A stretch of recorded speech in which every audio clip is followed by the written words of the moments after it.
সুপ্রিয় শিক্ষার্থীবৃন্দ, ICT online ক্লাসে তোমাদের স্বাগতম। গত ক্লাসে তোমরা দেখেছিলে ভার্চুয়াল রিয়েলিটি কি, ভার্চুয়াল রিয়েলিটির বিভিন্ন ক্ষেত্রে ব্যবহার, এর সুবিধা অসুবিধা। আজ আমরা দেখব আর্টিফিশিয়াল ইন্টেলিজেন্স কি বা কৃত্রিম বুদ্ধিমত্তা কি। তো শুরু করি।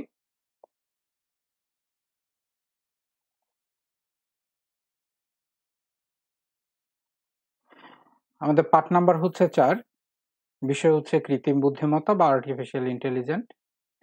এই পাঠ শেষে যা যা শিখতে পারবে তা হচ্ছে কৃত্রিম বুদ্ধিমত্তা ব্যাখ্যা করতে পারবে,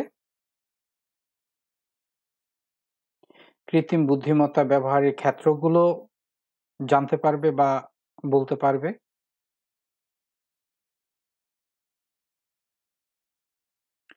বুদ্ধিভিত্তিক বিজ্ঞানের ক্ষেত্রগুলো বর্ণনা করতে পারবে। তো এর বাইরে আমরা বুদ্ধিভিত্তিক বিজ্ঞানের বাইরে যেগুলো আছে সেগুলো আমরা পরবর্তী পাঠে দেখব, যেমন রোবোটিক্স কি, ন্যাচারাল ল্যাঙ্গুয়েজ কি, এগুলো।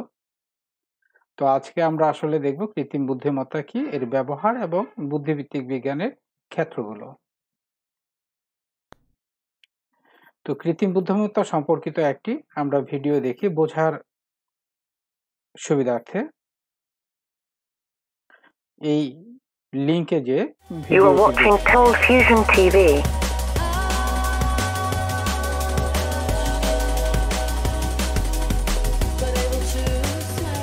Hi, welcome to another Cold Fusion video. There's a lot of buzz around artificial intelligence at the moment, and the term AI seems to be thrown around a lot.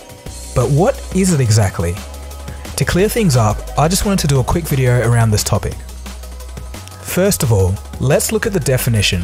To avoid confusion, we have to go back to the earliest and hence purest definition of AI from the time when it was first coined. The official idea and definition of AI was first coined by Jay McCartney in 1955 at the Dartmouth Conference. Of course, there was plenty of research work done on AI by others such as Alan Turing before this, but what they were working on was an undefined field before 1955. Okay, so here's what McCarthy proposed. Quote, "Every aspect of learning or any other feature of intelligence can in principle be so precisely described that a machine can be made to simulate it. An attempt will be made to find out how to make machines use language, form abstractions and concepts, solve kinds of problems now reserved for humans, and improve themselves." Translation. In essence, AI is a machine with the ability to solve problems that are usually done by us humans with our natural intelligence. A computer will demonstrate a form of intelligence when it learns how to improve itself at solving these problems. To elaborate further, the 1955 proposal defines 7 areas of AI. Today there's surely more, but here are the original 7. 1. Simulating higher functions of the human brain. 2. Programming a computer to use general language. 3. Arranging hypothetical neurons in a manner enabling them to form concepts.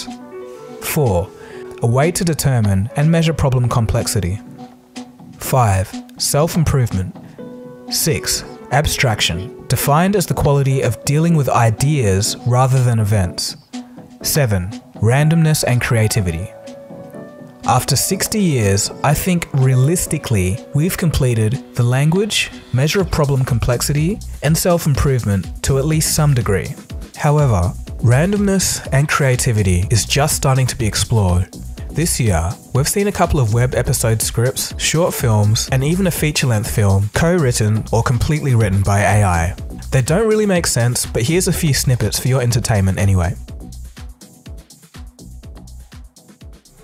I need to leave, but I'm not free of the world. Yes, perhaps I should take it from here.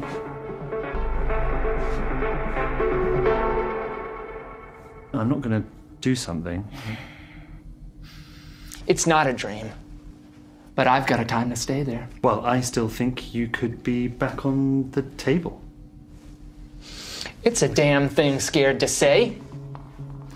Nothing is going to be a thing. From not make is so longer of the face in the comprised. And a person is what the world on the country of have the construction of the mic could to person in front are, and how they deal to part of them. Okay, so in the definition, you heard the word intelligence. What is intelligence? Well, according to Jack Copeland, who has written several books on AI, some of the most important factors of intelligence are generalization learning. That is, learning that enables the learner to be able to perform better in situations not previously encountered. Reasoning. To reason is to draw conclusions appropriate to the situation in hand. Problem solving. Given such and such data, find X. Perception. Analyzing a scanned environment and analyzing features and relationships between objects. Self-driving cars are an example. Language understanding. Understanding language by following syntax and other rules similar to a human. Okay, so now we have an understanding of AI and intelligence. To bring it together a bit and solidify the concept in your mind of what AI is, here's a few examples of AI. Machine learning, computer vision, natural language processing, robotics, pattern recognition, and knowledge management. There are also different types of artificial intelligence in terms of approach. For example, there's strong AI and weak AI. Strong AI is simulating the human brain by building systems that think and in the process give us an insight into how the brain works. We're nowhere near this stage yet. Weak AI is a system that behaves like a human but doesn't give us an insight into how the brain works. IBM's Deep Blue, a chess-playing AI, was an example. It processed millions of moves before it made any actual moves on the chessboard. It doesn't stop there though. There's actually a new kind of middle ground between strong and weak AI. This is where a system is inspired by human reasoning but doesn't have to stick to it. IBM's Watson is an example. Like humans, it reads a lot of information, recognizes patterns, and builds up evidence to say, hey, I'm X% confident that this is the right solution to the question that you have asked me from the information that I've read. If you want to know more on IBM Watson, you can click on the annotation now or the link in the description below. Google's deep learning is similar, as it mimics the structure of the human brain by using neural networks, but doesn't follow its function exactly. The system uses nodes that act as artificial neurons connecting information.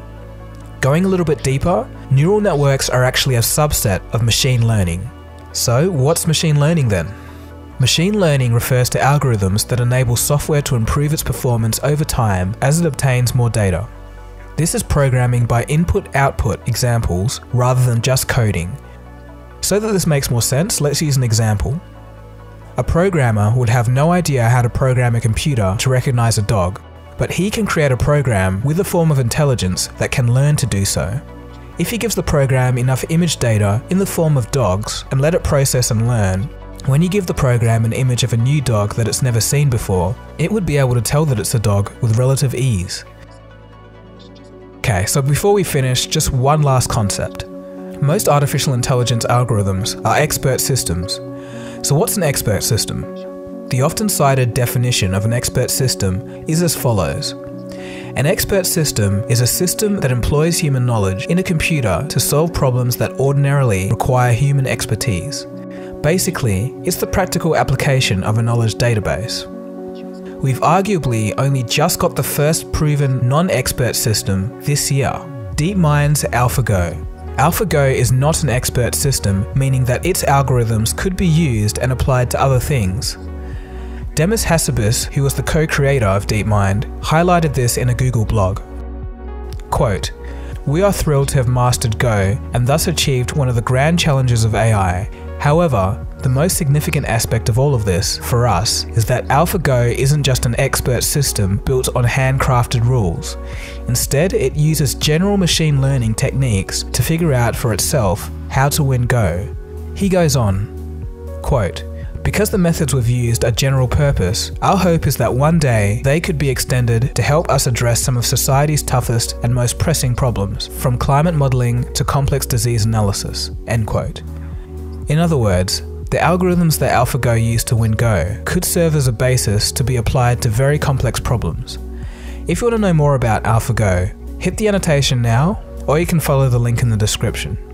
Alright, so to bring this all together and summarize all that we've learnt, let's recap. So what is AI? Commonly, AI, or artificial intelligence, is a machine or a computer program that learns how to do tasks that require forms of intelligence and are usually done by humans. And the other thing to take away, intelligence comes in many forms and has many different aspects. At this time, we just have many different types of AIs that are good at particular subsets of intelligence. So anyway, I hope that clears things up, as a lot of people were confused about what AI actually is.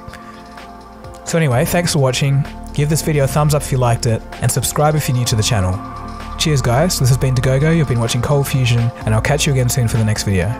Have a good one. Cold fusion. It's new thinking.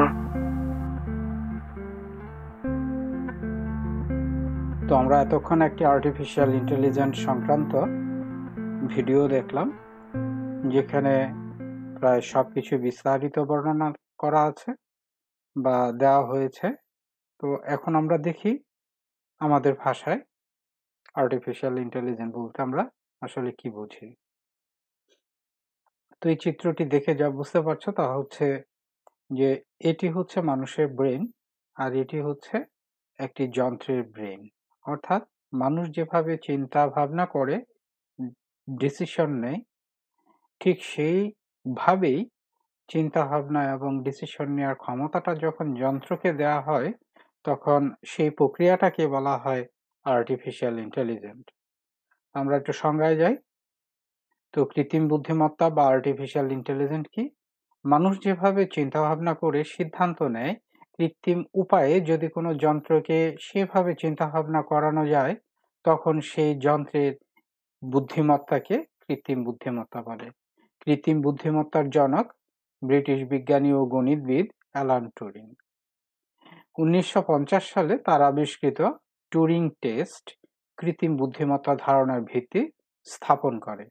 তারপর 1956 সালে যুক্তরাষ্ট্রের MITর অধ্যাপক John McCarthy কৃত্রিম বুদ্ধিমত্তা শব্দটির সাথে পরিচয় করিয়ে দেন।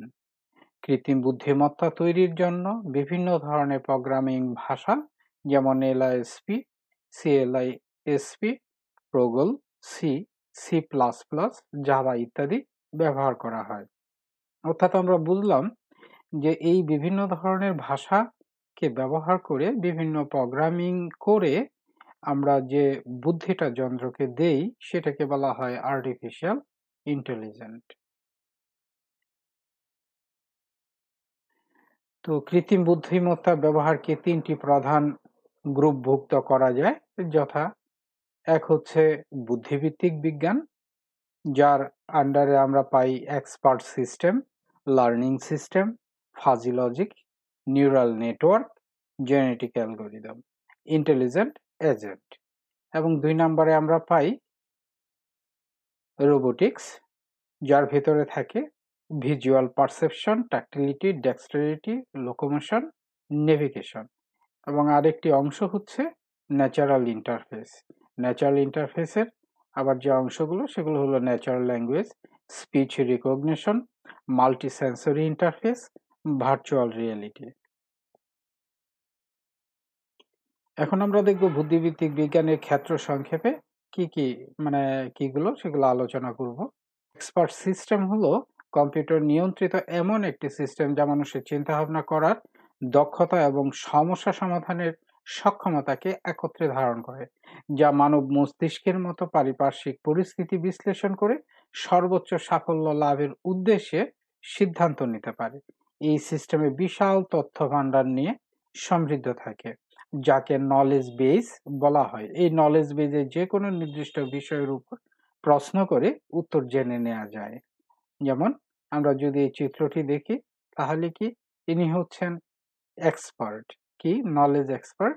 ইনি তার সমস্ত নলেজগুলো একটি কম্পিউটারের ডাটাবেজে স্টোর করে রেখেছেন বা রাখা হয়েছে। একজন ব্যবহারকারী কম্পিউটারে বিভিন্ন ইন্টারফেসের মাধ্যমে, এই একটি ইঞ্জিনের মাধ্যমে এই ডাটাবেস থেকে প্রশ্ন করে উত্তর জেনে নিতে পারে। এটিকে বলা হয় এক্সপার্ট সিস্টেম। আমরা এক্সপার্ট সিস্টেমের ব্যবহারগুলো একটু দেখি। যেমন রোগীর রোগ নির্ণয়ের ক্ষেত্রে, বিভিন্ন ডিজাইনিং এর ভুল সংশোধনের ক্ষেত্রে, তারপরে জেট বিমান চালানো ও শিডিউল তৈরিতে এবং ভূগর্ভস্থ তেল অনুসন্ধানের ক্ষেত্রে ইত্যাদি। অর্থাৎ আরো অনেক ক্ষেত্রে আমরা এক্সপার্ট সিস্টেম ব্যবহার করে থাকি। আমরা এখন দেখব বর্তমানে ব্যবহৃত বিভিন্ন এক্সপার্ট সিস্টেম সমূহ এবং তাদের কাজ। যেমন মাইসিন, এটি এমন এক ধরনের সিস্টেম যা বিভিন্ন ধরনের মারাত্মক সংক্রমণ ঘটায় এমন ব্যাকটেরিয়া শনাক্ত করার ক্ষমতা রাখে বা রয়েছে। এটি কোনো ব্যক্তির ওজনের উপর ভিত্তি করে বিভিন্ন ধরনের ওষুধ সুপারিশ করতে পারে। যেরকম ডেন্ড্রা, এটি একটি রাসায়নিক গবেষণা বিশ্লেষণের জন্য ব্যবহৃত একটি এআই ভিত্তিক বিশেষজ্ঞ সিস্টেম। পেগস্টেক্স, এই সিস্টেমটি সহজেই সীমিত তথ্যের ভিত্তিতে রোগীদের ফুসফুসের ক্যান্সারের প্রকার এবং ধরন নির্ধারণ করতে পারে। ক্যারেট, এটি একটি ক্লিনিক্যাল সাপোর্ট সিস্টেম যা প্রাথমিক পর্যায়ে ক্যান্সার শনাক্ত করে।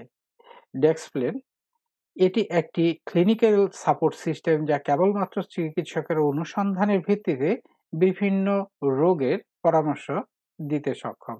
অর্থাৎ আমরা এই যে কয়েকটি দেখলাম, 4টি 5টি, এইগুলো হচ্ছে আমাদের এক্সপার্ট সিস্টেম, যেখানে প্রশ্ন করে উত্তর জানা যায়।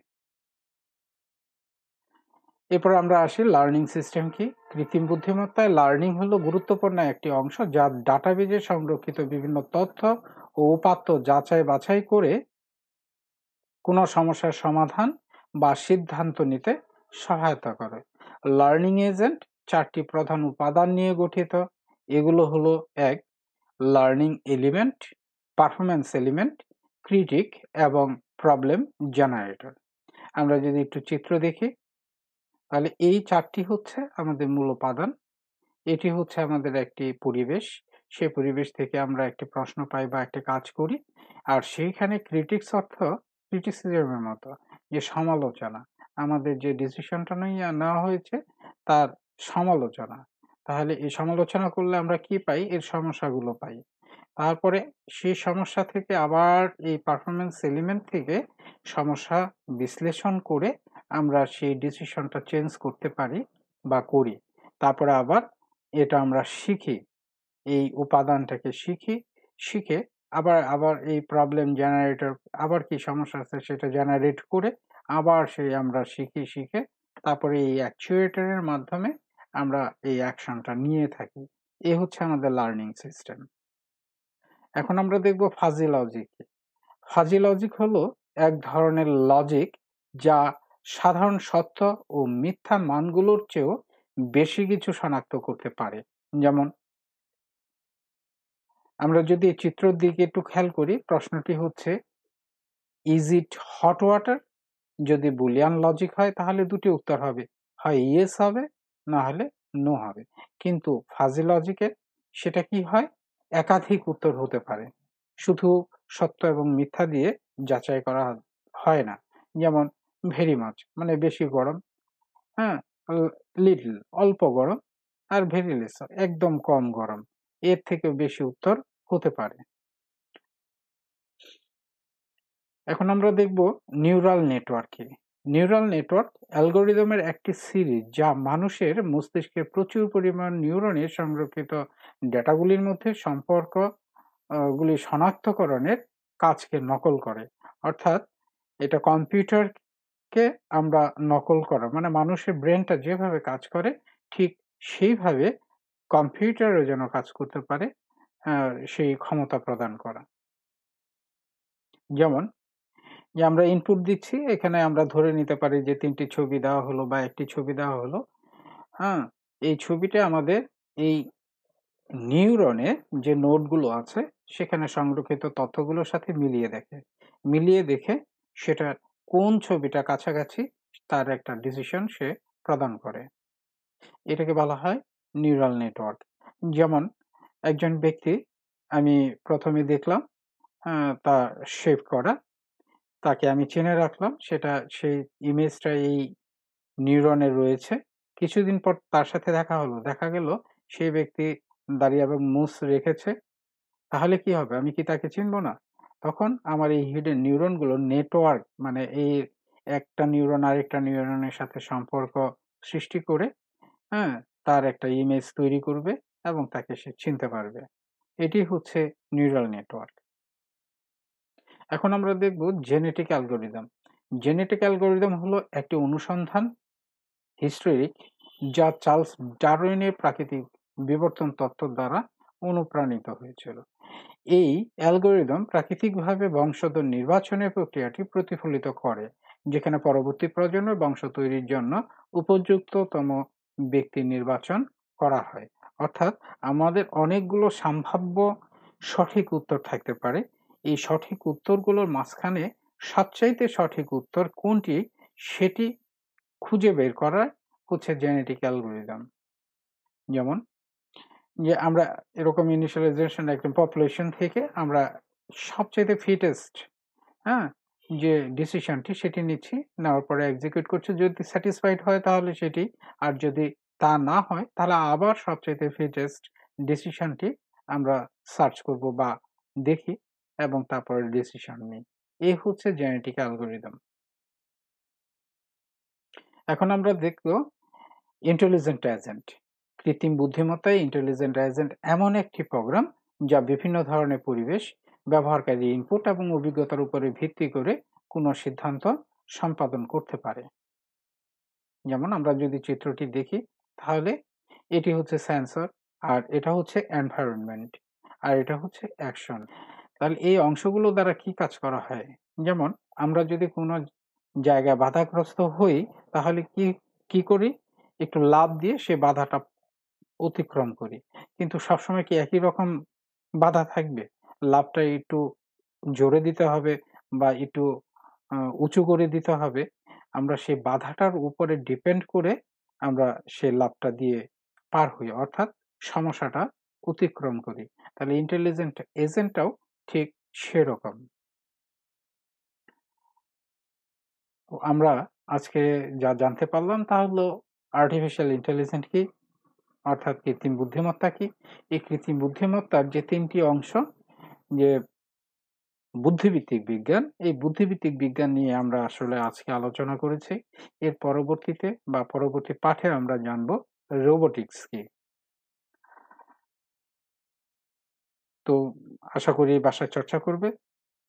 আশা করি তোমাদের ভালো লেগেছে। তোমাদের সকলের সুস্থতা কামনা করে আজকের মতো এখানেই শেষ করছি। ধন্যবাদ সকলকে।